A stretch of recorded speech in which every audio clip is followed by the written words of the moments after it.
নমস্কার আপনাদের সকলকে।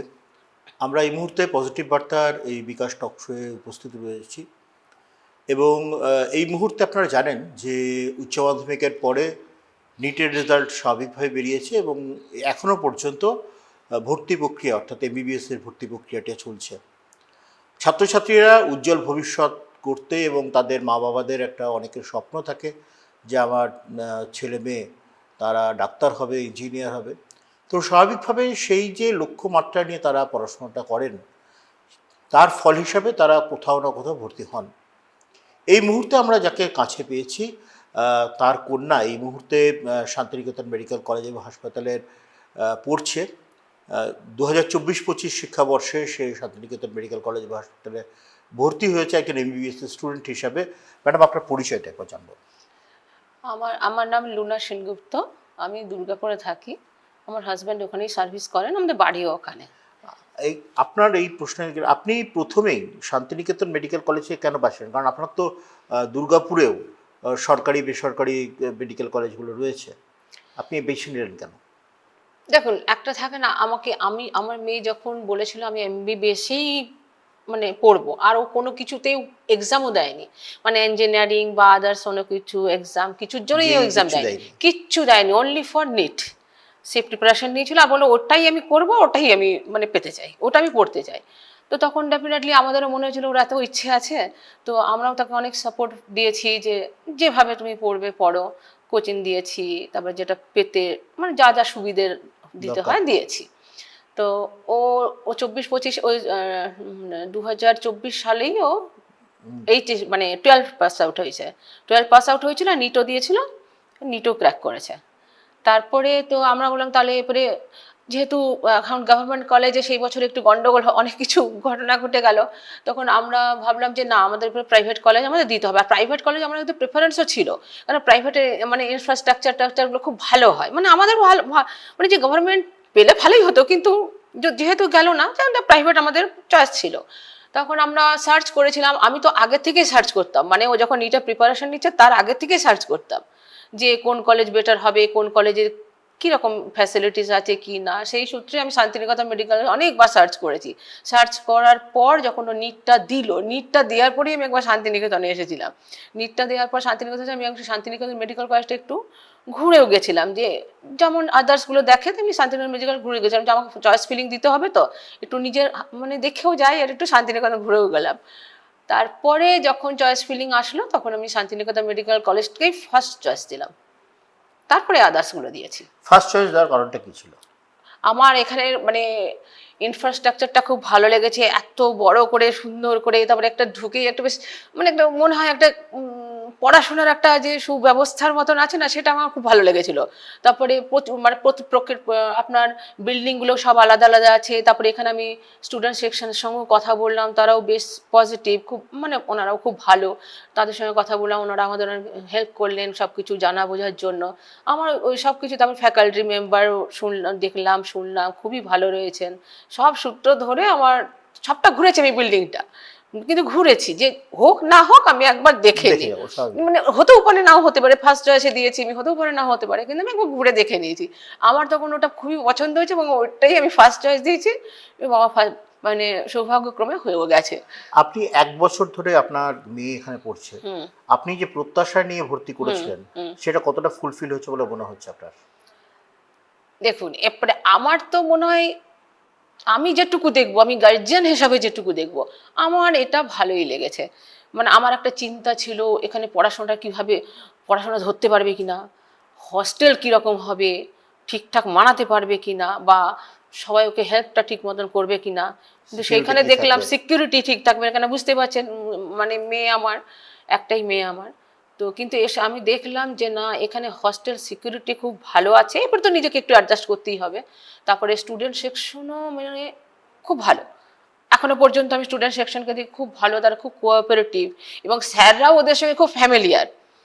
মানে আমার মেয়ে যেখানে পড়ছে, মানে আমার স্যাররা খুব ফ্যামিলিয়ার, মানে খুব ভালো করে কথা বলে, মানে ওদের মানে বুঝতে দেয় না যে মানে খুব স্ট্রিক্ট, যে খুব সেটা না, কিন্তু পড়াশোনাটাও খুব করান, সেই সময় খুব স্ট্রিক্ট। আবার যখন ওরা হস্টেল ক্যাম্পাসে ঘুরে বেড়ায়, স্যাররা খুব মানে ওদেরকে ফ্যামিলির মতো বন্ধুত্বপূর্ণ কথাবার্তা বলে, সেইগুলোতে আমি স্যাটিসফাইড।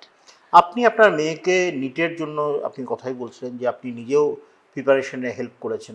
একটা বাচ্চার বড় হওয়া, বিশেষ করে এই সময়টা, হুম। কতটা গুরুত্বপূর্ণ মা বাবাকে পাশে থাকাটা?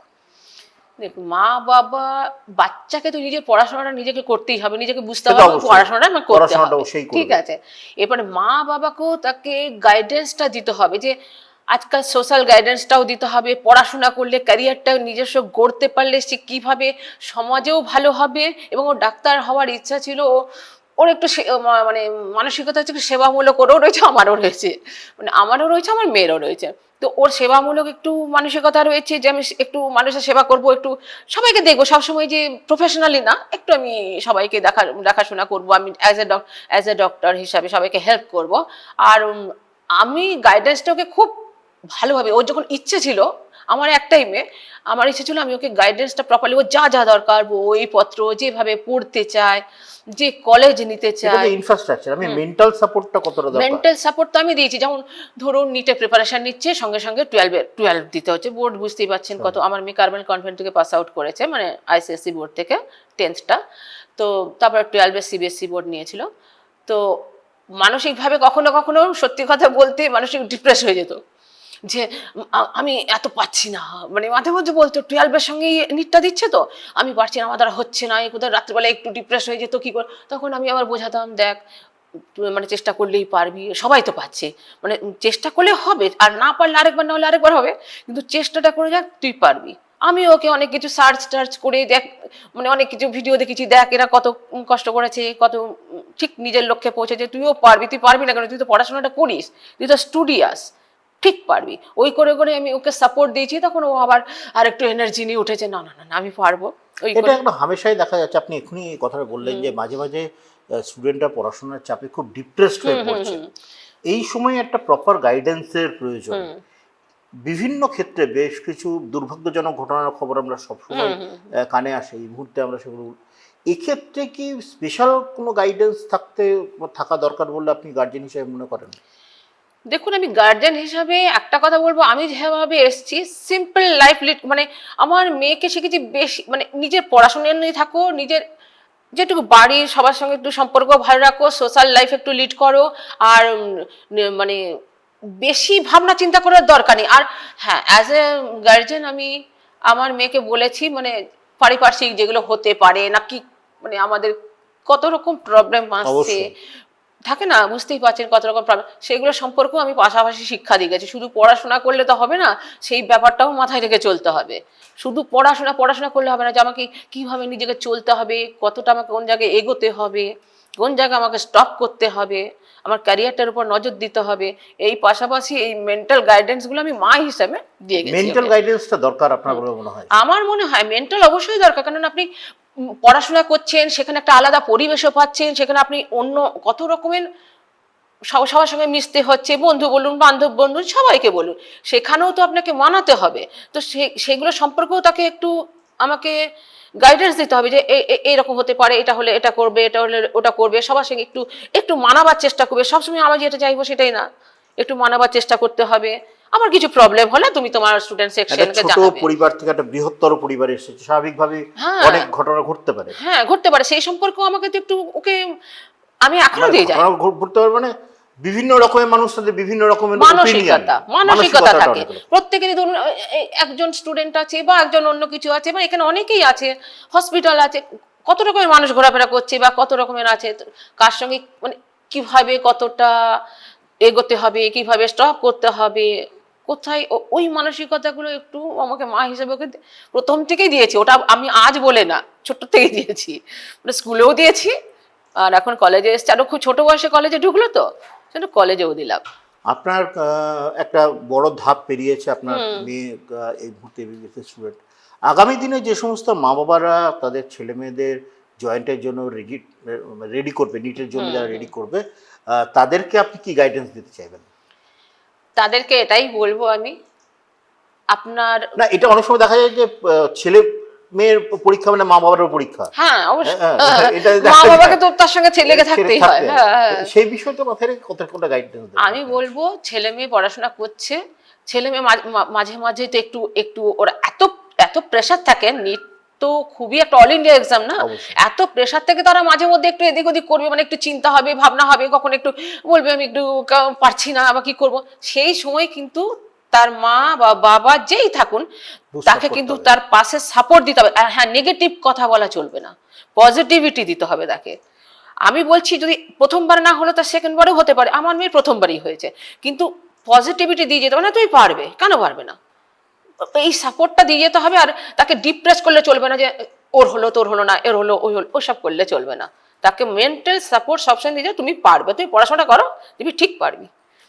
রেগুলার পড়াশোনার নিটের আপনি নিজে যেহেতু গাইড করেছেন সেই জন্য আরও বিশেষ করে জানা, নিটের প্রিপারেশনের জন্য কোনো রুটিন বেঁধে পড়াশোনার জন্য আপনি অ্যাডভাইস দেবেন ছাত্রছাত্রীদের? দেখুন, ওরা তো স্কুলটাও করছে, তার সঙ্গে সঙ্গে স্কুল করছে, কোচিং করছে, তার সঙ্গে বাড়িতেও পড়াশোনা করতে হচ্ছে। এরপরে স্কুলিং এর পরে আমার মনে হয় একটু রেস্ট দরকার, কিছুক্ষণ রেস্ট দরকার। তারপরে ওর রেস্ট তো তবু রেস্ট হচ্ছে না, কোচিংয়ে চলে যেতে হচ্ছে, কোচিং এর পরে ওরা একটা রেস্ট নিক। তারপরে কি ওরা যেভাবে ওরা রেস্ট নেওয়ার পরে না, ওরা যেভাবে নিজেদের মেন্টাল প্রিপেয়ার করছে না, যে আমার এই সময়টা পড়লে আমার পড়াটা ঠিক হবে, যে আমাকে এক্ষুনি সন্ধ্যাবেলাতেই পড়তে হবে এর কোনো মানে নেই। আমার সন্ধ্যাবেলাটা আমি একটু রেস্ট করে নিলাম, কেউ চাই যে আমি সন্ধ্যাবেলাতেই পড়বো, কেউ চাই যে না ভাই সন্ধ্যাবেলা রেস্ট করে নিয়ে একটু রাতের দিকে পড়বো। সে যেভাবে মেন্টালি নিজেকে তার সঙ্গে খাপ খাওয়াতে পারবে সেইভাবেই আমার মনে হয় পড়াশোনাটা করা উচিত। টাইমটা বড় কথা নয়, পড়াশোনাটা ঠিক ওর যখন, ওর যদি ইন্টারেস্ট না থাকে আমি টাইমে বসে কি করবো, টাইমে বসলো কিন্তু ওর সেই সময় ভালো লাগছে না, পড়তে ইচ্ছে করছে, ব্রেন নিতে পারছেন। আপনি আপনার ওর যখন মেন্টাল মানে ফিট আছে, তখন আপনি যদি 1 ঘন্টাও পড়েন 2 ঘন্টাও পড়েন না, সেটা ওর পড়াটা অনেকখানি এগিয়ে যাবে। কাজে ওর মতন টাইমটা সেটিং করে পড়ুক, একদম এই টাইমে সকালে উঠেই ভোরবেলায় পড়তে হবে বা সন্ধ্যেবেলায় পড়তে হবে। আমি এটা অন্তত আমি আমার মেয়েকে দিইনি, ওর যেভাবে ইচ্ছে হয়েছে যখন পড়তে, রাত্রেবেলায় 2টোর সময় পড়ছে, 2টোর সময় পড়ছে, ঠিক আছে পড়ে নি, বা সকালে একটু ঘুমিয়ে নিচ্ছে। পড়াটা যখন মন হচ্ছে, যখন পড়াটা মানে মনে হচ্ছে আমি পারছি, ইচ্ছে হচ্ছে, আমি স্যাটিসফাইড হচ্ছে পড়ে, আমি মনে রাখতে পারছি, সেই সময় পড়াটা উচিত। মানে আপনার কথা শুনে যেটা বুঝলাম, ছাত্রছাত্রীদের পড়াশোনার পাশাপাশি মা বাবাদের ছাত্রছাত্রীকে মেন্টাল সাপোর্ট দেওয়াটাও অনেক বেশি অনেক বেশি, ওটা না হলে কিছু হবে না। পজিটিভ মেন্টাল ওটা দিতেই হবে, মা বাবা বা আদার্স ঠাকুমা ঠাকুরদা যেই থাকুন, ফ্যামিলি সবাইকে, যেই হোক, মানে সবসময় বাবা সময় দিতে পারে না, মা আছে, কোনো মা সময় দিতে পারে, যেই আছে তাকে কিন্তু পজিটিভলি ওকে দিতে হবে। ও হয়তো মানে মনে হচ্ছে যে না আমার এটা মনে হচ্ছে না, কিন্তু তাও ওকে মেন্টালি একটু সাপোর্ট দিয়ে, একটু ভুলিয়ে ভালিয়ে, একটু অন্যরকম একটু হ্যাপিনেস এনে ওকে ওটা বোঝাতে হবে। সেই সময় যদি আপনি কিছু উল্টোপাল্টা করে দেন তাহলেও কিন্তু হবে না, তাহলে হবে না। অনেক ধন্যবাদ ম্যাডাম। দেখলেন যারা আগামী দিনে যারা নিট দিচ্ছেন বা আগামী দিনে দেবেন, ছাত্রছাত্রীরা তোমরা নিজেরা নিজেদের পড়াশোনাটা করো, পাশাপাশি মা বাবাদের কাছে যেটা উনিও বললেন যে তাদেরকে মেন্টাল সাপোর্ট দিন এবং ইতিবাচক মেন্টাল সাপোর্ট দিন, পজিটিভিটি আনুন, কারণ পজিটিভিটি ছাড়া সামাজিকভাবে কখনোই কোনো ডেভেলপমেন্টের কথা আমরা ভাবতে পারি না এবং মানসিক বিকাশের কথাও তো আমরা এই মুহূর্তে ভাবতে পারছিই না। কারণ চারদিকে বিভিন্ন যে সমস্ত নেতিবাচক ঘটনাগুলো ঘটছে, সেখান থেকে আমাদের পরিবারের সন্তানদের, আমাদের আগামী দিনের ভবিষ্যৎকে যদি সঠিক দিশা দেখাতে হয়, তাহলে পজিটিভিটিটা থাকা কিন্তু একান্তভাবে দরকার। ধন্যবাদ ম্যাডাম আপনাকে। নমস্কার। নমস্কার।